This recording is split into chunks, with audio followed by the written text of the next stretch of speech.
pasada por qué el título dice el método científico. Vamos a verles más o menos de qué trata y cuál es la diferencia entre hacer las cosas de manera científica y los conocimientos anecdóticos. Porque nos va a ahorrar tiempo y va a hacer que lleguemos a mejores resultados de manera más rápida. ¿Qué es un conocimiento anecdótico? No, porque mi primo tiene una maceta tal y usó tal fertilizante y le salieron unos cogollos.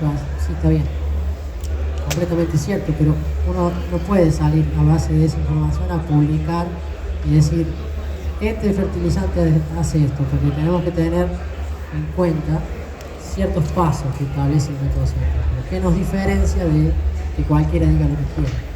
Y no importa lo que yo venga a decir acá hoy, si ustedes aplican el método científico pueden desmentirme o pueden descubrir si está bien o mal, independientemente de quién se los diga. Y como a veces cuando nos metemos sobre todo en iluminación, literalmente se trata de física cuántica, nos asusta un poco y tendemos a decir, bueno, yo no sé, yo compro lo que me dicen que es lo mejor. Entonces, no hay que ser investigadores, pero conociendo qué es una información científica y qué no, y saber leer ciertos datos, que les voy a enseñar algunas cuestiones básicas de interpretar gráficos, vamos a poder tomar mejores decisiones. Sobre lo que sea, yo voy a tocar el área que a mí me compete, que yo soy un simple cultivador de cultivo, no tengo más de 5 años de experiencia. Mi experiencia radica en la electrónica y me gustaría aportar mi granito de arena a esta comunidad, sacándoles el miedo. ¿Qué pasa? ¿Qué son los PPFD, los fotones, el espectro de radiación? ¿Qué son los Fermi? Todo eso en realidad no es tan complejo y no hace falta ser un físico teórico del MIT para poder elegir qué lámpara queremos o qué le está pasando a nuestras plantas. Algunos tabadas que pusieron los socios.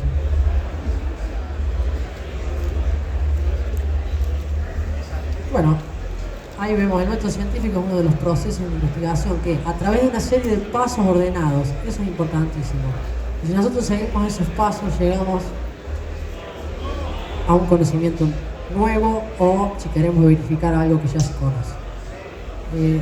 Esto no es nuevo, la primera vez que se explicó el método científico, acá les puedo dar un poco, fue en el año 1010 después de Cristo.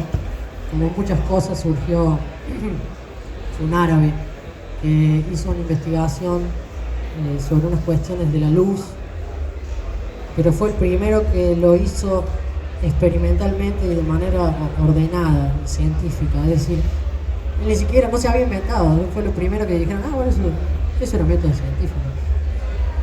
¿Qué es un método científico? Una serie de pasos. Acá vamos a ver un diagrama de flujo, hay muchos, pero más o menos, para que se den una idea, es, yo primero hago una observación. Que mi planta, por ejemplo, ¿no? Mi planta tiene las puntas amarillas. Me preguntan, ¿por qué será? Vamos a hacer una investigación, vamos a tratar de ver todas las variables que competen. Hacemos una hipótesis, es porque le falta nitrógeno. Por ejemplo, después lo tengo que comprobar. Seguimos con el diagrama de flujo y probarla con un experimento. Ahí después, metodología y la investigación depende de qué autor uno lea, etcétera, etcétera. Pero ahí uno entra también cómo se dice. Todo el diseño de un experimento es materia para hacer carreras enteras. Entonces, no nos vamos a detener en eso ahora. Pero se hace un experimento donde uno controla las variables. Vamos a hacer un ejemplo simple. Yo pongo este fertilizante de acá y este acá en esta otra planta. Sí, bueno, pero tienen que ser clones exactos, tienen que estar en las mismas condiciones de humedad, de temperatura, de iluminación, todo. Se tienen que regar al mismo tiempo. Y no solo eso, después viene la repetibilidad. No es que me salió una vez el experimento. Antes de que una verdad se asume como absoluta, tiene que poder replicarse acá, en China, en la Antártida o en la estación espacial. Porque le tenemos miedo a esto, pero conocemos el espectro de radiación par de los años 70. Sabemos qué hacen las plantas. Otro error otra cosa que a veces en el marketing nos confunde es que no, hay cosas que son exclusivas para el cannabis. este país y en todo el mundo tenemos los mejores científicos, los mejores agrónomos, los mejores biólogos, y nos van a decir, sí, cannabis, sí, es una materia, otra vez, cannabis activo, sí, parte de... Pero organismos fotosintéticos hay miles de millones. Bueno, entonces seguimos con el diagrama, bueno, el experimento está bien. Lo importante es analizar los datos y sacar las conclusiones. Y ahí vemos que la hipótesis era cierto, si tu experimento decía le faltaba nitrógeno. Ah, bueno, listo. No, nada que ver, porque el experimento dice tal cosa, el aire de nitrógeno siguen igual, por ejemplo, ¿no? Llevándolo a lo más mundano. Y ahora me meto un poco en lo que yo no soy investigador, les traigo un resumen de las diferencias entre todos los tipos de iluminación que nos ofrece la tecnología. Obviamente vamos a llegar con el ejemplo del LED, pero vamos a pasear un poco por el camino que hemos recorrido en esta industria, siempre buscando la máxima eficiencia. Bueno, ¿qué es la eficiencia? La eficiencia no es una opinión, es una fórmula, es una división. Es una división donde yo tengo potencia útil, es la relación entre potencia útil y potencia total consumida. En otras palabras, en las lámparas la eficiencia se mide. ¿Qué es potencia útil? Potencia de fotones impactando en la hoja del planta, que es lo que yo quiero. Potencia total consumida es lo que está consumiendo la punta del enchufe, que es lo que me va a cobrar la empresa prestadora de servicio. La diferencia entre uno y el otro, ¿qué es? Calor. A veces en lugares fríos ese calor lo aprovechamos, por eso sigue habiendo hoy en California, en Mendoza, en muchos lugares, dispositivos que todavía tienen sodio. No es que no sepamos que el sodio tiene una eficiencia del 70%, y que en 30 va a ser calor. Matamos dos pájaros de un tiro.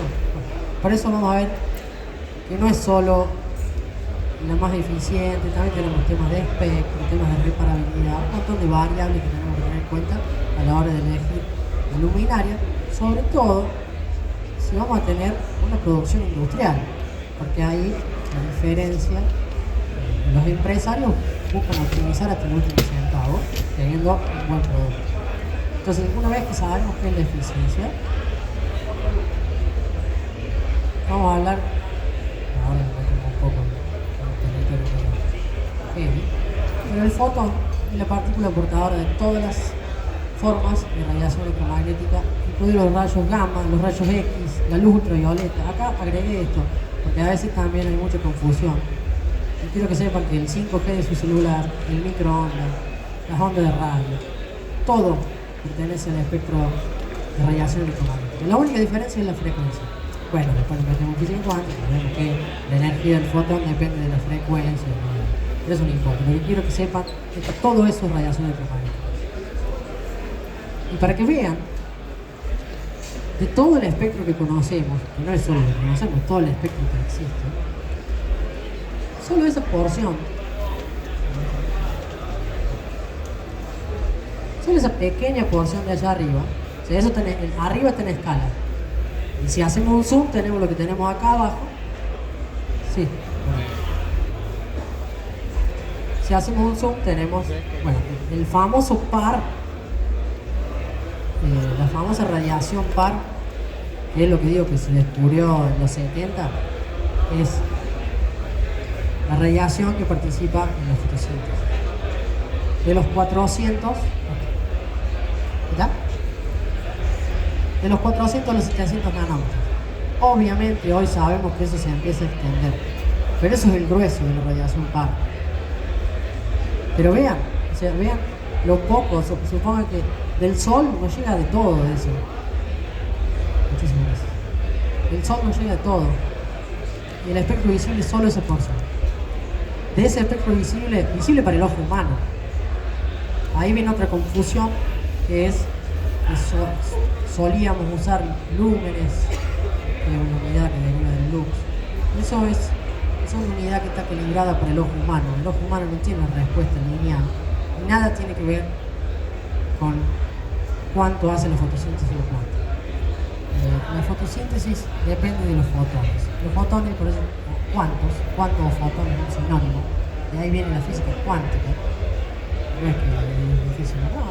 ¿Cuántos? Porque son cuantificables porque la cantidad de energía es discreta.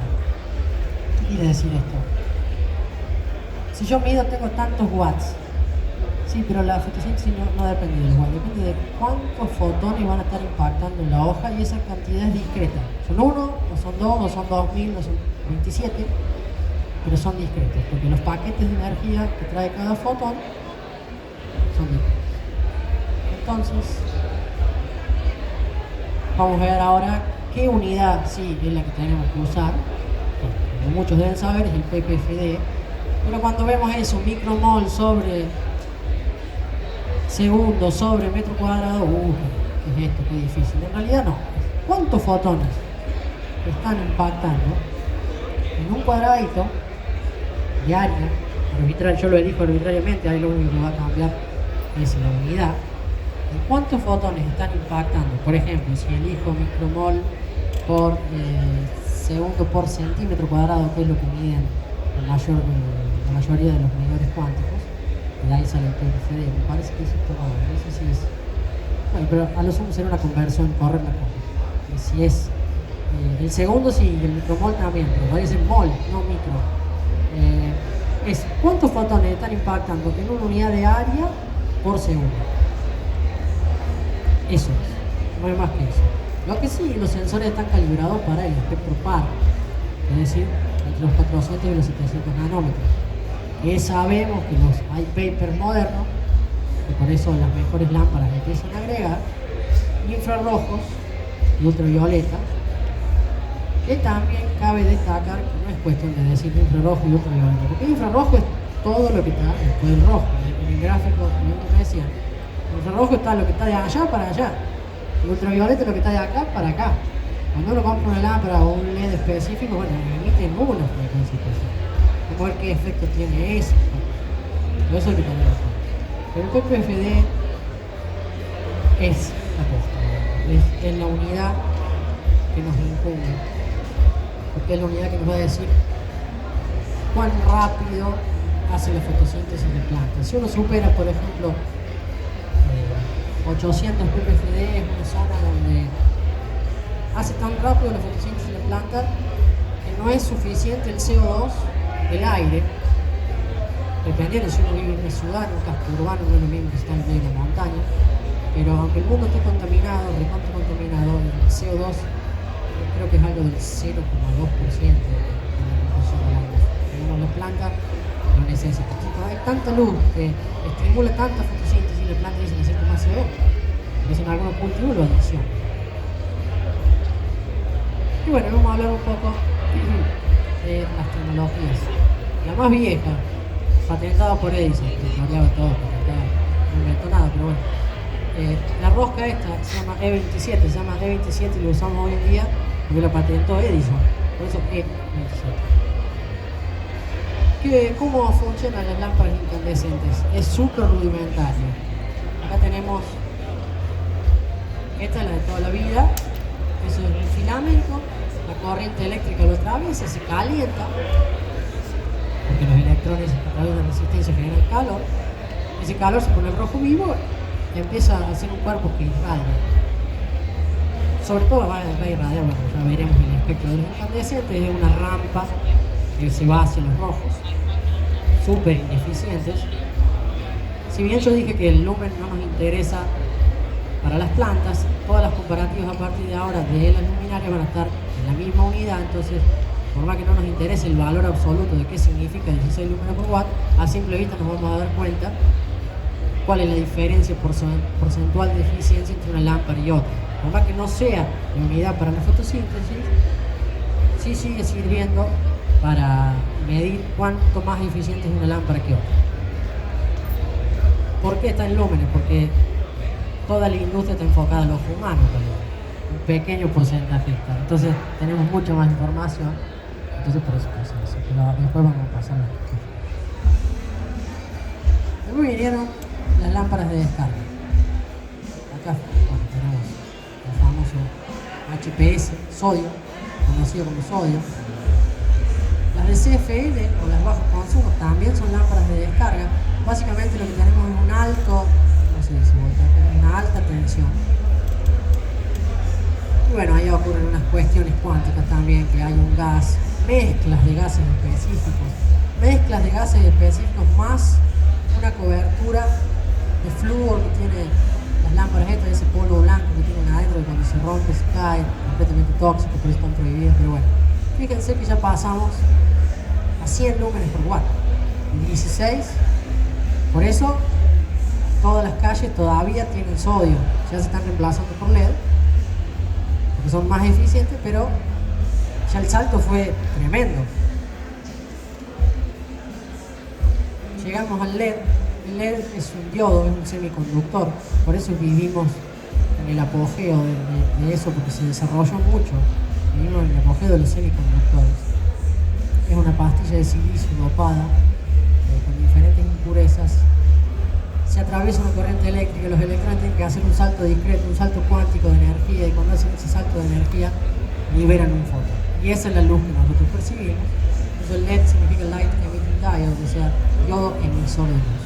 Es un diodo, no tiene nada de raro respecto al diodo normal, solo que el dopaje usan diferentes elementos, arsénico, galio, etcétera, etcétera, etcétera, juegan con las relaciones y ahí obtienen emisiones en frecuencias muy específicas. Juntando esos LEDs es que llegamos al LED blanco, porque el blanco, como veíamos en este gráfico, si se dan cuenta, es el color que vemos cuando vemos el arco iris. ¿Por qué? Porque es toda la luz que puede ver nuestro ojo. La luz blanca no es una frecuencia, es un error muy común. La luz blanca es la sumatoria de toda la luz visible. Entonces, a simple vista podemos utilizar nuestro ojo sin usar un sensor de $1000 y saber que si la luz, mi ojo la percibe blanca, bueno, al menos tiene todo el espectro visible. Eso es un poco útil. Llegamos al LED y ahora vamos a analizar un poco más LEDs versus LEDs. Bueno, acá tenemos un gráfico. Bueno, por si alguno no lo entendió, no lo expliqué, perdón. Lo que tenemos en el eje X es la longitud de onda. Longitud de onda o frecuencia están relacionadas. A menor longitud de onda, mayor frecuencia. Entonces podemos poner en este eje, podríamos poner perfectamente frecuencia. En el eje X podríamos poner perfectamente frecuencia, en este caso está en nanómetros. ¿Qué es el nanómetro? Por 10 a la menos 9 o un metro. Una unidad de medida de distancia muy pequeña. Entonces mientras aumenta la frecuencia se achica la longitud. Y acá vemos HPS. Bueno, en el eje vertical tenemos la potencia de radiación. Es decir, si queremos medirlo de manera cuantitativa, de manera discreta, es decir, cuántos fotones. Si lo medimos con un sensor, un luxómetro, no nos va a dar cuántos fotones, sino nos va a dar, va a ser un promedio y nos va a tirar qué potencia. ¿Qué potencia en cada frecuencia? Bueno, como ven, HPS, sodio. Esto es muy importante que lo vean, porque a veces nos obsesionamos buscando espectros. Y miren el LED más genérico, blanco, que viene de China. Es el que dice LED ahí, es este. Y miren cuál se parece más al Sol. Quiero aclarar que específicamente ese es el espectro del LED, de la luz blanca, conocida como blanca fría. Tiene todo este pico de azules que nos va a servir mucho para la etapa vegetativa. Algún agrónomo, algún biólogo va a poder explicar mejor, pero en la etapa vegetativa no se produce casi todo clorofila, por eso es verde. Y ahí la clorofila es una de las moléculas que hace la fotosíntesis, no hay otra. Se ve beneficiada mucho de los ácidos. Por eso en VG vamos con LED.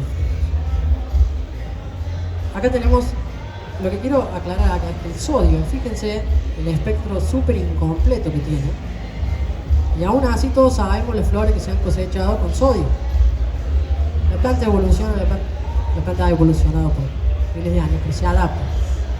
Obviamente lo óptimo siempre es ser un clon del sodio, pero a veces no se puede y a veces se necesita medicina. Entonces hay que tener en cuenta muchas cosas. Después tenemos CFL, también súper puntual, por eso en fotografía no se usan porque distorsionan los colores. A la planta no le importan los colores, le importa que le estimulen para hacer la fotosíntesis. Pero como ven, el LED ya es mucho más continuo. Por eso se usa tanto en fotografía. Y después, bueno, obviamente tenemos el sol, que es un paredón súper continuo. Y está truncado el gráfico, obviamente esto viene más para acá y se va para allá. Bueno, supongamos que tenemos un club de cultivo, supongamos que tenemos una empresa que hacemos aceite, no sé. Vamos a hablar un poco de los LED que hay en el mercado actualmente. Y vamos a ver, como dijimos, los PPFD. No importa que entiendan cuánto es, si es mucho o poco, lo que importa es que vean la relación que hay entre uno u otro. Entonces tenemos el tipo de LED, el espectro que nos entrega ese LED y cuántos PPFD nos da por cada watt que le tenemos que pagar a la empresa proveedora de servicios. Entonces, lo primero que tenemos allá arriba son los COP. COP es una forma de construir un LED. Cuando lo construyo se lo construyo un LED. Pero es solamente eso, es un tipo de LED. Y ese específicamente son esos COP violetas. Ese valor del PPFD del COP depende, es específicamente de los chinos genéricos. Hay unos COP mejores que tienen exactamente la misma, es como una galponera, que son estos LED de acá, pero más condensado en un espacio más pequeño. Tienen exactamente la misma eficiencia, el PPFD. Como vemos, ¿por qué fueron tan populares? Ya están siendo reemplazados, ya sea por galponeras o por paneles de alta eficiencia. Están siendo reemplazados porque solo tenían a subir. Eso no es casualidad. Lo que ocurrió es que dijeron, che, ya que empezaron a salir los LEDs, fueron los primeros LEDs que se empezaron a usar por el cultivo. Sabemos que están los LEDs, sabemos que consumen mucho menos que el sodio, pero construir un LED no es algo trivial. Entonces lo primero que hicieron, bueno, dame lo mínimo necesario, rojo y azul. Alguien me va a tirar mejor el número, pero alrededor del 90% del grueso de la fotosíntesis se hace con esos dos. Por eso tanto tiempo tuvimos las luces violetas. Como ven, 0,8 ppfd por watt, después pasamos a la galponera, 1,3 ppfd por watt, vamos mejorando. Y los Rolls Royce y los Mercedes-Benz son los paneles de alta eficiencia que obviamente agregan además. El espectro par va de acá. El espectro par va desde acá hasta por acá. Y acá nos agregan un poco de infrarrojo, que son lo que llaman far red, esas cosas del marketing. Y tenemos acá los ultravioletas. Hay que ver qué frecuencia hay que agregan, como verán, es una pizca. ¿Sí? Y como verán, la eficiencia es de yo lo había calculado, 1,3 sobre 1,6 me da un 18% la diferencia de eficiencia. Por supuesto que a la larga es un montón, pero hay que hablar también de la inversión inicial. No solo hay que hablar de la inversión inicial, sino que también hay que hablar de qué pasa cuando ese panel se quema. ¿Qué pasa en Argentina cuando ese panel se quema? ¿Qué pasa con el driver? ¿Qué pasa si entran o no entran las importaciones? Si yo tengo un galpón que depende de una tecnología, si yo tuviera una habitación y tuviera un presupuesto ilimitado, obviamente voy con lo mejor del mundo.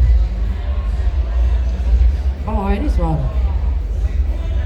¿Cuánto vale cada PPFD? Ese es un ejemplo en miles, pero eso sería un panel de alta eficiencia y yo te lo copié esta mañana de Mercado Libre. Por supuesto que los precios varían, por supuesto, si alguno tiene un amigo que se las ingenia e importa los Citizen, los Osram, los Samsung, por supuesto que puede bajar ese precio, pero lo que quiero que vean es la comparación hoy tomados del Mercado Libre todos los precios.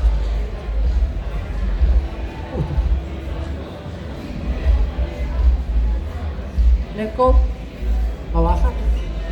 El cálculo que hice fue el mismo cálculo para todo. Tomé primero la medición de ppfd por watt de cada uno. Tomé cuántos watts tiene, este de 50 watts. Simple multiplicación y división te da eso que uno paga por. Miren cómo bajó.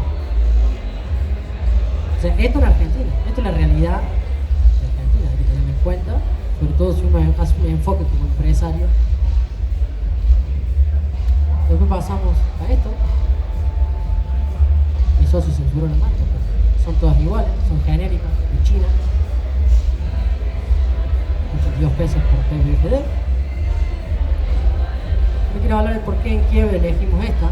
Nosotros obviamente el cultivo va en gusto, cada uno elige lo que sea, pero nos gustó primero la modularidad. La galponera tiene el prejuicio en la sociedad, el nombre ya dice, no, eso es para un galpón. El marketing nos ha hecho creer que los LED son un LED para cannabis, no es lo mismo. Bueno, un LED es un LED, un LED es un diodo semiconductor que emite ciertas frecuencias. Bueno, ¿cuánto? Sí.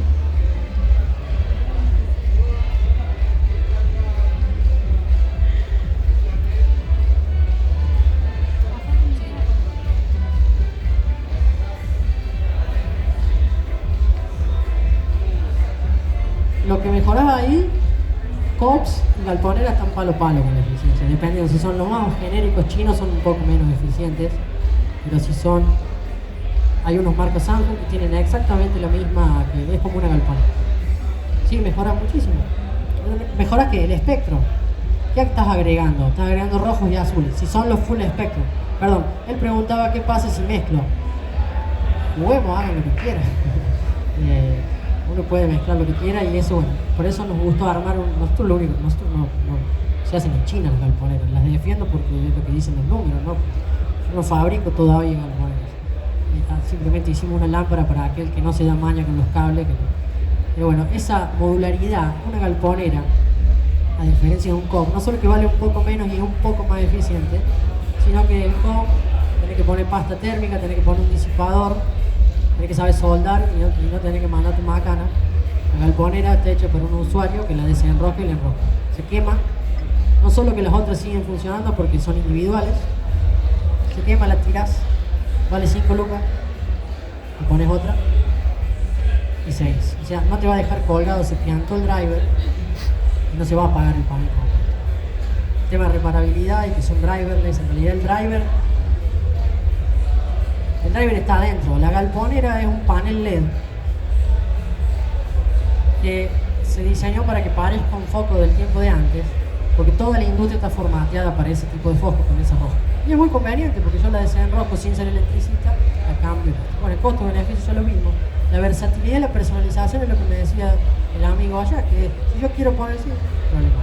Che, pero yo quiero porque las tuyas tienen el espectro visible, pero no tienen UV y cosas. Bien, enrosca de E27, lo que quieras, y si no querés poner E27 y soldar, podés agregar los UV, los infrarrojos. Así que son una opción para sentarse y hacer números. Sobre todo cuando tenemos grandes extensiones, porque ahí es donde más se ve la diferencia. Así que eso es todo. Muchísimas gracias.